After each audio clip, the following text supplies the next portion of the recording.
20 TV news.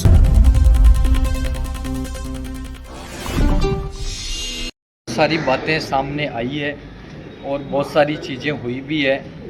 सबसे पहले तो वो अस्वीकार ही करते रहे कि उनका तो कोई संबंध ही नहीं है, ऐसा नहीं है, वैसा नहीं है।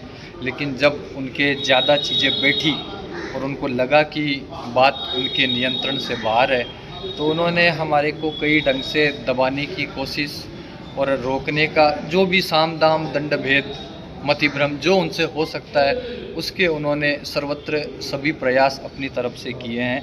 लेकिन हम उनके किसी भी प्रयास से ना दबने वाले हैं और ना ही हमें उनके किसी भी प्रयास का कोई भय है। महाराज लेते हैं, अध्ययन करते हैं, उनकी पूजा आरती करते हैं, उनका सम्मान करते हैं। गुरुवाणी के समान हम ग्रंथ को मानते हैं। भागवत गुरुवाणी है, गीता जो है वो गुरुवाणी है, उपनिषद गुरुवाणी है। ये कोई साधारण लोगों की लिखी हुई कोई अखबार या हमारे जैसे आदमियों की कोई रद्दी किताबें नहीं है जिन्हें कभी भी बदल दिया जाए या कुछ भी कर दिया जाए। इनकी पूजा होती है, इनका सम्मान होता है, भगवान का वांगमय स्वरूप कहा गया है। तो मैं आपको बताऊं, जब मानव जी ने इसकी लिखने की जब उनकी इच्छा हुई कि वो अपना एक प्रशस्ति गान की एक पुस्तक बनाए, तो उन्होंने क्या किया, गीता प्रेस गोरखपुर की 20-50 जो मुख्य हमारे ग्रंथ हैं, पुराण हैं, गीता जी, भागवत जी, महाभारत जी, शिव पुराण, सुधा सागर इत्यादि ग्रंथों को उन्होंने मंगवाया। मंगवाने के बाद वो उन ग्रंथों को फाड़ते हैं।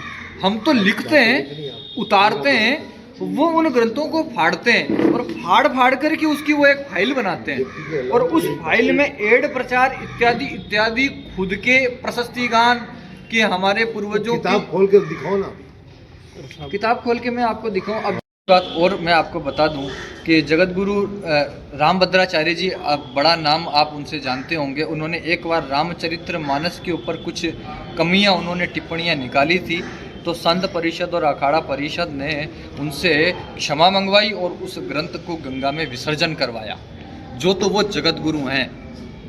इसके बाद भी उन्हें भी दंड मिला अखाड़ा परिषद और संतों के द्वारा कि आप ऐसा मानस जी के बारे में कैसे कह सकते हैं, उसमें आपको कोई राइट नहीं है किसी भी प्रकार की कमी बेशी करने का।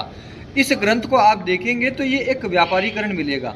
भागवत में किसी भी ग्रंथ में परमात्मा मानसिकता किस स्तर तक गिर चुकी है, अपनी बात को येन केन प्रकारेण सिद्ध करने के लिए और उसे बड़ा बताने के लिए। तो वो ये कहता है, बाईसा उससे कहती है, पलंग लगा देते हैं सभा मंडप के बीच में और बैठ जाते हैं। तब वो बाईसा से कहता है कि स्त्री पुरुष का संग एकांत में करती है, सार्वजनिक और सबके बीच में तो ऐसा नहीं होता। तो फिर बाईसा कहते हैं कि अगर ऐसी कौन सी जगह है जहाँ गिरधर गोपाल नहीं है, शरीर का ऐसा कौन सा स्थान है जहाँ देवता निवास नहीं करते हैं।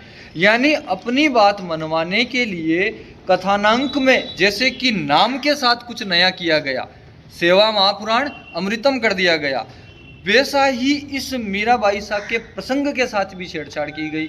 ऐसा प्रसंग उनके जीवन में कहीं भी नहीं है। हम बहुत विद्वानों से बात करें, आचार्यों से बात करें, न्यायालय में भी हमने, माननीय न्यायालय से भी इसके ऊपर में चल रहा है और हमने माननीय न्यायालय में भी निवेदन किया है और माननीय न्यायालय की प्रक्रिया है। माननीय न्यायालय कब तक अपना पक्ष देता है ये माननीय न्यायालय का विषय है। उसके ऊपर में हम कोई टीम सेवा में जहाँ कहीं भी सत्संग इत्यादि का कार्य होता है, जहाँ भी लोग सनातन के लिए, जागरण के लिए और सेवा के लिए बुलाते हैं, हम उपस्थित हो जाते हैं निस्वार्थ भाव से। आपका का स्थान है। हाँ, देखो अब हो सकता, इसमें हजारों दानदाताओं की चित्र डाल रखे हैं, विकलांगों की चित्र डाल रखे हैं, ट्रस्ट और संस्थान से संबंधित चीज़ें डाल रखी है। ये सब चीज़ें ग्रंथ का, भागवत का हिस्सा ना कभी थी, ना है और ना ही कभी हो सकती है। आपका क्या माननीय, क्या प्रश्न था मेरा? कि इस भूमि में हम बैठे हैं, हम चाहते तो ये वार्ता कहीं भी रामदया से हो सकती थी, लेकिन इस वार्ता के लिए इससे उपयुक्त कोई स्थान नहीं हो सकता। क्यों? मेरा ये मानना है कि ये राजस्थान के भक्ति की गंगोत्री है, जहाँ से भक्ति की गंगा का प्राकट्य हुआ। मेरा व्यक्तिगत रूप से इस स्थान के प्रति, माँ मीरा के प्रति, मेड़ता के प्रति बहुत अति विशिष्ट लगाव है। और ऐसा अभी से नहीं, इस वजह से नहीं, ऐसा मुझे नहीं पता किस वजह से है, मगर जब से होश संभाला तब से ऐसा ही है।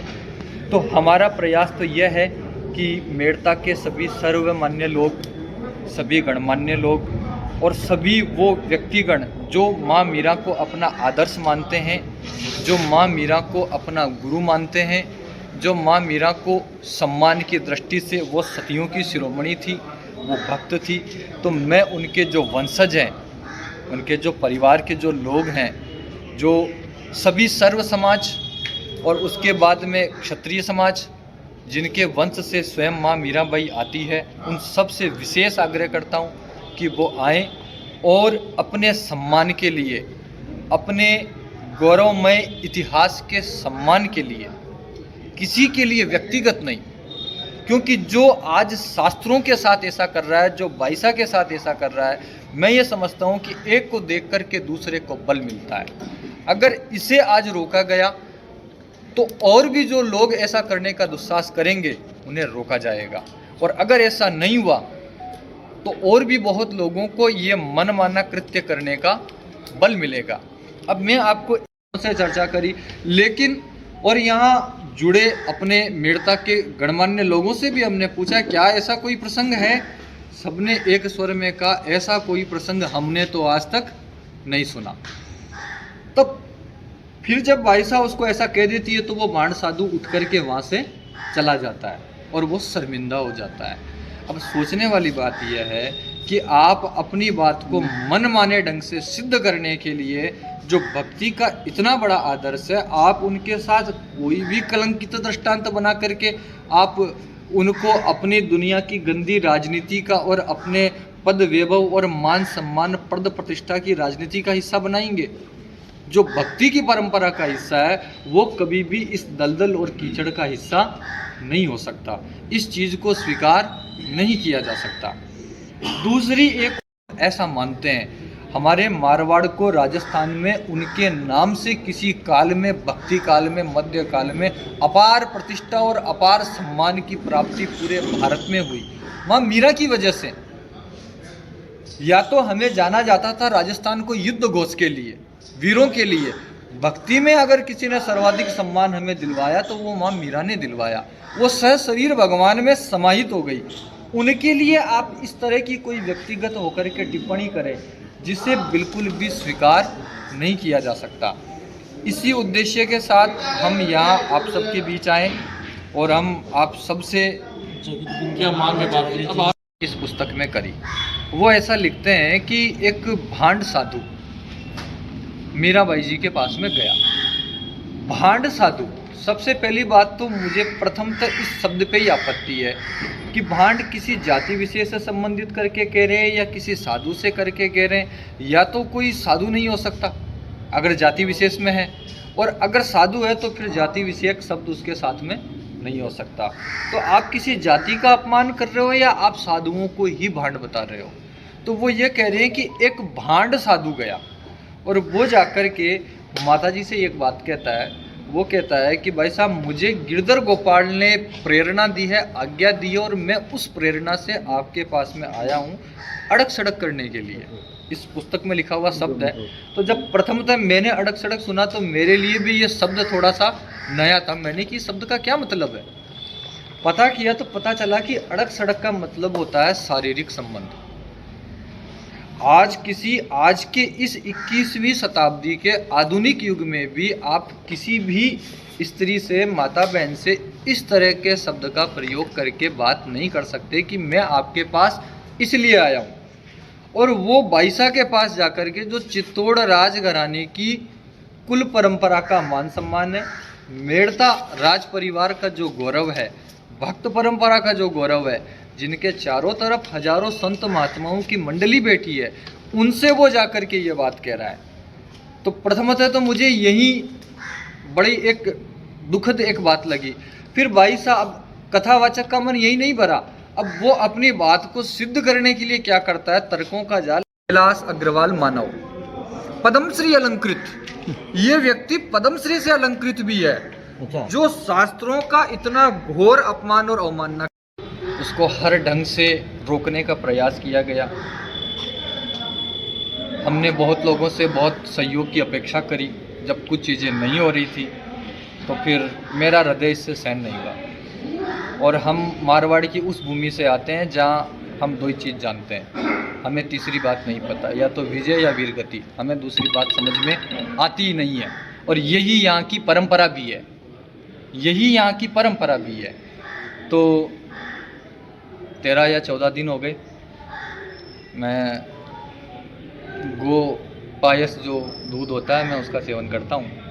बाकी मेरा संकल्प है कि जब तक वो आकर के क्षमा न मांगे और जब तक हम उससे ना करवा लें तब तक अन्न ग्रहण करने का कोई कार्य मेरा नहीं है। उसके बाद ही मैं अन्न ग्रहण करूँगा, ये मेरा संकल्प है, ये मैंने सोचा है ऐसा। अब आगे परमात्मा की इच्छा, उनकी प्रेरणा है। अब कोई बात आ गई, विचार उठ गया, संकल्प हो गया, अब जो हो गया जो तो हो ही गया, अब वो पूरा होगा। और या फिर जो राम जी की इच्छा होगी, जो नारायण चाहेंगे वो होगा। आपकी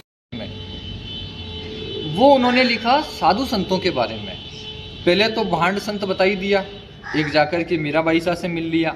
अब दूसरी तरफ वो एक बात कहते हैं कि 2 डाकू साथ रह सकते हैं, 2 राजनेता साथ रह सकते हैं, 17 राजनीतिक दल मिलकर के भारत में सरकार चला सकते हैं। तो ये अलग अलग संप्रदायों के संत मुनि एक साथ एक मंच पे क्यों नहीं आ सकते? अगर ये संत मुनि एक साथ एक मंच पे नहीं आ सकते तो इनसे बड़ा कोई आतंकवादी नहीं है।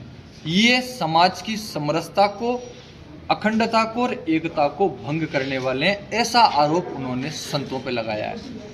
अब मैं पूछना चाहता हूँ आप सबके माध्यम से कि सर्वप्रथमतः तो वो ये जितने भी ग्रंथ उन्होंने वितरित करवाए हैं या जहाँ भी दिए हैं, पहले तो यह ग्रंथ आम आदमी को दिया ही नहीं गया, ये उसी को दिया गया जिसने एक बहुत मोटी रकम, लाख रुपए, 1.25 लाख रुपए, 5 लाख रुपए, 11 लाख रुपए, इस तरह की बड़ी रकमों के जो दानदाता थे, जिन्होंने बड़े डोनेशन दिए, जिन्होंने बड़ा कुछ दिया, उनके नाम इसमें डाले गए और उन्हें दी गई। आम लोगों से इसे थोड़ा बचा के रखा गया। बहुत बड़े बड़े सैकड़ों हजारों की तादाद में इसे बांटा ही गया होगा, प्रतियों की संख्या इन्होंने लिखी नहीं है। तो उन्होंने इसका क्या किया, इसे मंगवाया जाए, मंगवा करके इसका अग्नि विसर्जन हो। सर्वप्रथम तो मांग यह है। उसके बाद दूसरी मांग हमारी यह है कि वो बिना किसी शर्त के मेड़ता में आकर के 4 भुजानाथ के चरणों में, 4 भुजानाथ से और हमारी मीराबाई सा से क्षमा प्रार्थना करे, कान पकड़ के और नाक रगड़ के, और समस्त संतों से क्षमा मांगे। ये हम उनसे मांग करते हैं, हमारी और कोई व्यक्तिगत मांग उनसे नहीं है। आपका जैसे कि मैं आपको दिखाऊं, एक पुस्तक उन्होंने ये जो छापी है जिसका नाम श्रीमद् भागवत सेवा महापुराण अमृतम उन्होंने रखा। सर्वप्रथम तो इसका नाम ही विवादास्पद है, ये नाम ही नहीं रखा जा सकता। जिस प्रकार एक कवि अपनी कृति का नाम रखता है, एक पिता अपने पुत्र का नाम रखता है, उसी प्रकार एक कवि के द्वारा अपने ग्रंथ का नाम रखा जाता है। उसे बदलने का किसी के पास भी कोई राइट, कोई अधिकार या उसके साथ छेड़छाड़ करने का किसी को भी कोई अधिकार नहीं होता। तो सर्वप्रथम तो ये नाम ही गलत लिख कर के ये भगवान व्यास का अपमान किया गया, श्रीमद् भागवत जी का अपमान किया गया, क्योंकि अपना व्यापारीकरण करने के लिए उन्होंने इस ग्रंथ का नाम इतर दिखाने के लिए भी अलग से, और साथ में उनका काम भी चलता रहे, उन्होंने इसको अलग से दिखाने के लिए नया नाम उन्होंने इसका बनाया। अब इस नए नाम के ग्रंथ में उन्होंने क्या किया, पेज नंबर 248 के ऊपर में हमारी भक्तिमती परम आराध्या, हमारी शिरोमणि भक्त माँ मीरा के बारे में उन्होंने एक बड़ी अभद्र, विवादास्पद और जो कहीं भी ऐतिहासिक दृष्टि से जिसका कोई स्थान नहीं है, इस तरह की परिचय मैं आपसे यूँ कहूँ